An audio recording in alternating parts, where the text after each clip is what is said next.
গোপালগঞ্জে দিনে দুপুরে ডাকাতি, তরুণকে হত্যা। ধর্ষণ, যৌন হয়রানির ঘটনায় 4 আন্তর্জাতিক সংস্থার উদ্বেগ। রাঙামাটিতে 3 বছরের শিশুকে ধর্ষণ, দাদা গ্রেপ্তার। জানাবো সুযোগ সম্ভাবনার পরীক্ষায় তারেক রহমান। শুনছিলেন সংবাদ শিরোনাম, এবারে বিস্তারিত। গোপালগঞ্জে দিনে দুপুরে ডাকাতি, তরুণকে হত্যা। গোপালগঞ্জের কোটালীপাড়ায় দিনে দুপুরে ডাকাতির ঘটনা ঘটেছে। ডাকাতরা বাড়ি মালিকের একমাত্র সন্তানকে হত্যা করে টাকা ও স্বর্ণালঙ্কা লুট করে নিয়ে গেছে। সকাল 9টা থেকে বেলা 12টা যে কোনো সময় কোটালীপাড়ার লাকিরপাড় গ্রামে এ ঘটনা ঘটেছে। বাড়ির মালিক পল মজুমদার খোকন ও তার স্ত্রী এ সময় বাড়িতে ছিলেন না। একমাত্র ছেলে পিয়াস মজুমদার বাড়িতে ছিলেন। জানা গেছে পিয়াসের মা চাকরি করেন এবং বাবা গ্রাম্য চিকিৎসক হিসেবে কাজ করার কারণে কেউই বাড়িতে ছিলেন না।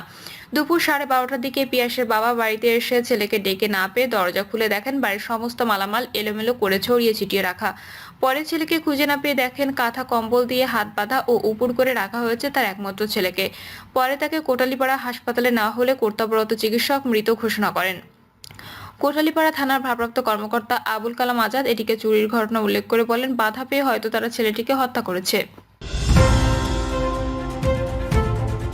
ধর্ষণ, যৌন হয়রানির ঘটনায় 4 আন্তর্জাতিক সংস্থার উদ্বেগ।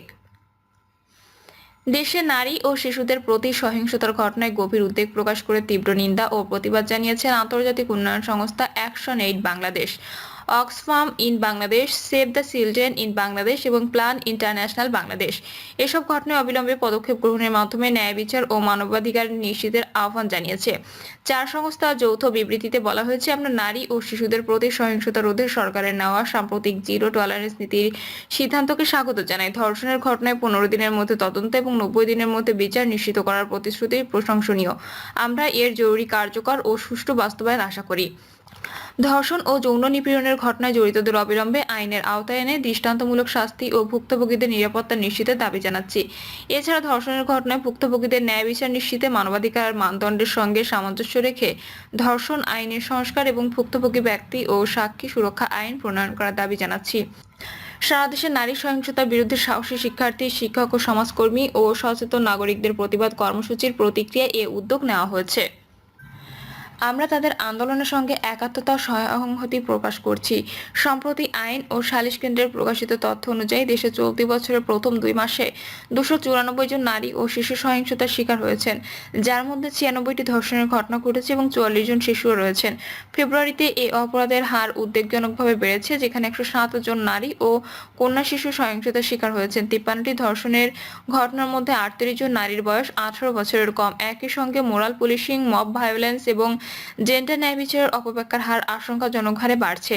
এ উদ্বেগজনক প্রবণতা শুধু ভুক্তভোগীর ভোগান্তি বাড়াচ্ছে না, বরং তাদের ন্যায় বিচার এবং সুরক্ষা চাওয়ার ক্ষেত্রে নিরুৎসাহিত করে। এ জরুরি ইস্যুতে আমাদের অবস্থান নেওয়া গুরুত্বপূর্ণ, কারণ এটি সরাসরি আমাদের কমিউনিটি এবং অংশীদারদের প্রভাবিত করছে এবং আমরা তাদের কাছে দায়বদ্ধ। এই যৌথ বিবৃতির মাধ্যমে তাদের উদ্বেগ ও কণ্ঠস্বরকে জোরালোভাবে তুলে ধরছি। এর মাধ্যমে আমরা জেন্ডার ভিত্তিক সহিংসতা নির্মূলের আশা করি। আমরা দৃঢ়ভাবে ঘোষণা করছি যে নারী, শিশু ও শিশুদের প্রতি যে কোনো ধরনের সহিংসতা বা হয়রানি মানবাধিকারের লঙ্ঘন। আমরা সরকার ও সংশ্লিষ্ট অংশীজনদের নারী ও কন্যা শিশুদের নিরাপত্তা ও মর্যাদা নিশ্চিত করতে সক্রিয় ও দায়িত্বশীল ভূমিকা গ্রহণের আহ্বান জানাচ্ছি। আমরা একটি বিস্তৃত শিশু সুরক্ষা ব্যবস্থার পাশাপাশি নারী ও শিশুদের জন্য নিরাপদ চলাচল, নাগরিক স্বাধীনতা এবং ডিজিটাল নিরাপত্তা দাবি করছি। তদুপরি আমরা ভুক্তভোগীদের প্রাধান্য দিয়ে ন্যায় বিচার নিশ্চিত করে অপরাধীদের অবিলম্বে আইনের আওতায় এনে দৃষ্টান্তমূলক শাস্তির দাবি জানাই। এর পাশাপাশি ভুক্তভোগী ও তাদের পরিবারের সর্বোচ্চ সুরক্ষা ও মর্যাদা নিশ্চিতের বিষয়টি প্রাধান্য দিয়ে আইনি সংস্কার করার দাবি জানাই। আমরা বিশ্বাস করি নারীর প্রতি সহিংসতা কঠোরভাবে দমন করার মাধ্যমে দেশের ন্যায্যতা, সাম্য, মানবিক মর্যাদা ও সামাজিক ন্যায় বিচার প্রতিষ্ঠিত হবে। রাঙামাটিতে 3 বছরের শিশুকে ধর্ষণ, দাদা গ্রেপ্তার। রাঙামাটি শহরে 3 বছরের এক শিশুকে ধর্ষণের অভিযোগ উঠেছে দাদার বিরুদ্ধে। এ ঘটনায় সুভাষ কুমার চাকমা নামের ওই ব্যক্তিকে গ্রেপ্তার করেছে পুলিশ। ভুক্তভোগী শিশুর মা জানান, রাতে শিশুটি তার দাদা এবং দাদির সঙ্গে ঘুমিয়েছিল। পরদিন সকালে তার দাদি তাদের বিছানায় রেখে কাজে বের হন। সকাল 7টার দিকে মেয়েটি চিৎকার করে কান্না করতে থাকেন। পরে মেয়েটি তাকে নির্যাতনের বিষয়টি জানায়। এ ঘটনায় অভিযুক্তদের বিরুদ্ধে মামলা করেছেন শিশুটির মা। তাকে গ্রেপ্তার করে পুলিশ। রাঙামাটি অতিরিক্ত পুলিশ সুপার মাহমুদ খান এসব তথ্য নিশ্চিত করেছেন। সুযোগ সম্ভাবনার পরীক্ষায় তারেক রহমান এখন রুলিং পজিশনে আছেন। স্ট্রং অবস্থান অন্তর্বর্তী সরকারের ক্ষেত্রে তার অবস্থানই ঠিকছে, মানে তার পজিশনই সাস্টেইন করছে। তারেক রহমান মানে বিএনপির পজিশন ঠিক আছে, কিন্তু এখনো নেগোশিয়েট করছে না। বর্তমান ও আগামী দিনের রাজনীতিতে তারেক রহমানের সম্ভাব্য পজিশন ও প্রভাব যেন জাতীয় নেতৃত্বের দিকে ধাবিত হয়, সেই বিষয়ে বিএনপিকে আরো মনোযোগী হতে হবে, এমন ভাষ্য বিএনপির সহমর্মী একটি রাজনৈতিক দলের চেয়ারম্যানের। রাতে বাংলা ট্রিবিউনের সঙ্গে আলাপকালে এই নেতা উল্লেখ করেন, বিশেষ করে 1-11 সময় আওয়ামী লীগ যেভাবে নেগোশিয়েট করেছে, এখন বিএনপি বা তারেক রহমান এটা শুরু করেছে কিনা স্পষ্ট নয়। বিএনপির অভ্যন্তরেও দলটির সম্ভাব্য অবস্থান ও তারেক রহমানের জাতীয় নেতৃত্ব দেওয়ার বিষয়টি আলোচনা রয়েছে।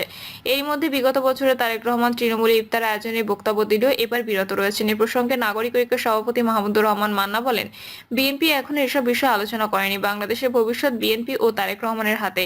সেদিন থেকে যদি রাজনৈতিক বিবেচনায় ডেফিনেটলি তিনি অনেক দূর থেকে চেষ্টা করছেন, কিন্তু দলের অনুসারীরা অনেকে নিয়ন্ত্রণের বাইরে। তিনি যদি দল ঠিক রাখতে পারেন, নেতাকর্মীদের নিয়ন্ত্রণে রাখতে পারেন, তাহলে দেশের পরিবর্তন হবে। তবে মান্না উল্লেখ করে, নির্বাচন নিয়ে এখনো কোনো আলোচনা শুরু করেনি বিএনপি। গণতন্ত্র মঞ্চের একাধিক সিনিয়র নেতা মনে করেন, বিগত 5ই আগস্ট সরকার পরিবর্তনের পর বিএনপির পক্ষ থেকে যুগপথের দলগুলোর সঙ্গে সেভাবে কোনো আলোচনাই হয়নি। বিক্ষুব্ধভাবে মঞ্চের নেতাদের সঙ্গে বিএনপির উচ্চ পর্যায়ে যোগাযোগ হলেও সামগ্রিক কোনো আলোচনা করা হয়নি। এই বিষয়টি নিয়েও খোদ বিএনপিতে আলোচনা হচ্ছে সিনিয়র নেতাদের মধ্যে। গত কয়েকদিনে দলটির উচ্চ পর্যায়ে বেশ কয়েকজন নেতার সঙ্গে কথা হয়। এই প্রতিবেদকের একজন উচ্চ পর্যায়ের নেতা মনে করেন, বিএনপি মধ্যপন্থী নাকি ইসলামপন্থী অবস্থান নেবে তা এখনো শীর্ষ নেতৃত্বে স্পষ্ট করেননি। দলের ভিতরে শীর্ষ পর্যায় থেকে মেরুকরণের চেষ্টা অব্যাহত রয়েছে বলে জানান একাধিক নেতা। স্থায়ী কমিটির একাধিক সূত্রের দাবি, বিএনপি শীর্ষ নেতৃত্ব নির্বাচনকে সামনে রেখে বেশ কয়েকটি বিকল্প সামনে রেখে এগোচ্ছেন। দৃশ্যত ছাত্রদের নতুন দল নিয়ে সমালোচনামূলক বক্তব্য দিলেও ভেতরে স্থায়ী কমিটি এবং কেন্দ্রীয় কমিটির একাধিক সদস্য নিবিড় যোগাযোগ রাখছেন। বিএনপির একটি ঘনিষ্ঠ সূত্র মনে করছে, বিএনপি ছাত্রদের গঠিত দলের মধ্যে ভাঙন দেখতে চাইলেও অবিশ্বাস্য নয়। এ বিষয়ে স্থায়ী কমিটির বেশ কয়েকজন সদস্যের সঙ্গে আলাপ করলেও তারা স্বপরিচয়ে উদ্ধৃত হতে সম্মত হননি। কেউ কেউ বলছেন, নির্বাচনী পরিকল্পনায় বিএনপি ঠিক কোন পথে যাবে তা এখন স্পষ্ট নয়। এক্ষেত্রে জামায়াতের সঙ্গে আবারও ভিড়বে কিনা এই প্রশ্নটিও থেকে যায়। বিএনপির স্থায়ী কমিটির সদস্য সেলিমা রহমান বলেন, এখনো অনেক সময় বাকি, তাই বিএনপি কোনো আলোচনা করেনি। সন্ধ্যার পর এই প্রতিবেদকের সঙ্গে আলাপকালে তিনি বলেন, নির্বাচন নিয়ে আলোচনা করতে সময় লাগবে না, ঠিক সময়েই আমরা আলোচনায় বসবো। তবে কবে নাগাদ হতে পারে এমন প্রশ্নের জবাবে সেলিমা রহমানের জবাব, সেটা তো বলতে পারছি না। রমজান যাক, চিন্তা ভাবনা করছি কখন কোথেকে প্রস্তুতি নেব। এ বিষয়ে আমার বাংলাদেশ পার্টির চেয়ারম্যান মুজিবুর রহমান মঞ্জু বলেন, বিএনপি সংস্কারের বিষয়ে আগ্রহী হলেও তাদের প্রধান ফোকাস হলো তারা দ্রুত নির্বাচন চায়।